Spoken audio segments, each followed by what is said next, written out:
اعوذ باللہ من الشیطان الرجیم، بسم اللہ الرحمن الرحیم۔ اور جب یہ لوگ یوسف کے پاس پہنچے تو اس نے اپنے حقیقی بھائی بنیامین کو اپنے پاس جگہ دی اور آہستگی سے کہا، میں تیرا بھائی یوسف ہوں، بس تو اس پر غمگین نہ ہو جو کچھ یہ لوگ سلوک کرتے رہے ہیں۔ پھر جب یعنی یوسف علیہ السلام نے ان کا سامان تیار کرایا تو پانی پینے کا کٹورا اپنے سگے بھائی کے سامان میں رکھوا دیا۔ پھر ایک منادی نے ندا دی کہ اے قافلہ والو، تم چور ہو۔ وہ لوگ ان کی طرف متوجہ ہوئے اور پریشان ہو کر کہا، تم نے کون سی چیز گم کی ہے؟ انہوں نے کہا کہ ہم نے بادشاہ کے پینے کا قیمتی کٹورا گم کیا ہے، اور جو اسے لائے گا اسے ایک بار شوتر یعنی غلہ انعام دیا جائے گا، اور میں منادی اس بات کا ضامن ہوں۔ انہوں نے کہا کہ تم جانتے ہو کہ ہم اس لیے نہیں آئے کہ زمین میں فساد برپا کریں، اور نہ ہی ہم چور ہیں۔ انہوں یعنی ملازمین نے کہا، اگر تم جھوٹے نکلے تو اس چور کی سزا کیا ہے؟ انہوں نے کہا، اس کی سزا یہ ہے کہ جس کے سامان سے مل جائے وہ خود ہی اس کی سزا ہے، ہم اسی طرح ظلم کرنے والوں کو سزا دیتے ہیں۔ تب یوسف نے اپنے سگے بھائی کی خرجین سے پہلے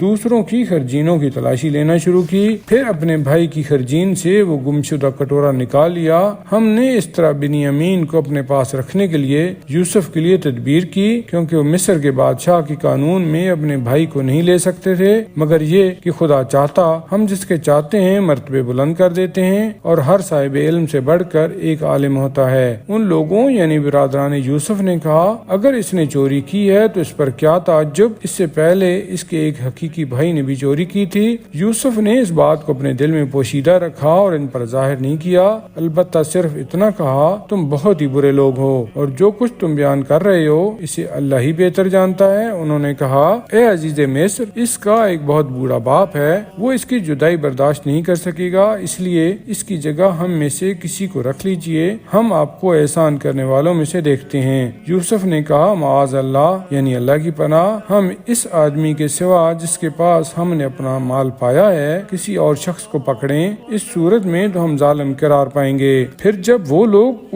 یعنی یوسف علیہ السلام سے مایوس ہو گئے تو علیحدہ جا کر باہم سرگوشی یعنی مشورہ کرنے لگے۔ جو ان میں سب سے بڑا تھا اس نے کہا، کیا تم نہیں جانتے کہ تمہارے باپ بنیامین کے بارے میں خدا کے نام پر تم سے عہد و پیمان لے چکے ہیں، اور اس سے پہلے یوسف کے بارے میں جو تقصیر تم کر چکے ہو وہ بھی تم جانتے ہو، اس لیے میں تو اس سرزمین کو نہیں چھوڑوں گا جب تک میرا باپ مجھے اجازت نہ دے، یا پھر اللہ میرے لیے کوئی فیصلہ نہ کرے، اور وہ بہترین فیصلہ کرنے والا ہے۔ لہٰذا تم لوگ اپنے باپ کے پاس واپس جاؤ اور جا کر کہو، اے ہمارے باپ، آپ کے بیٹے یعنی بنیامین نے چوری کی ہے، اور ہم نے اسی بات کی گواہی دی ہے جس کا ہمیں علم ہے، اور ہم غائب کی نگہبانی کرنے والے نہیں ہیں، یعنی غیبی باتوں کی ہمیں خبر نہیں ہے، اور آپ اس بستی یعنی مصر کے لوگوں سے پوچھ لیجئے جس میں ہم تھے، اور قافلہ والوں سے دریافت کیجئے جس کے ساتھ ہم آئے ہیں، اور بے شک ہم سچے ہیں۔ آپ نے یہ قصہ سن کر کہا، ایسا نہیں ہے، بلکہ تمہارے نفسوں نے یہ بات تمہارے لیے گھڑ لی ہے، یعنی خوشنما کر کے سجھائی ہے،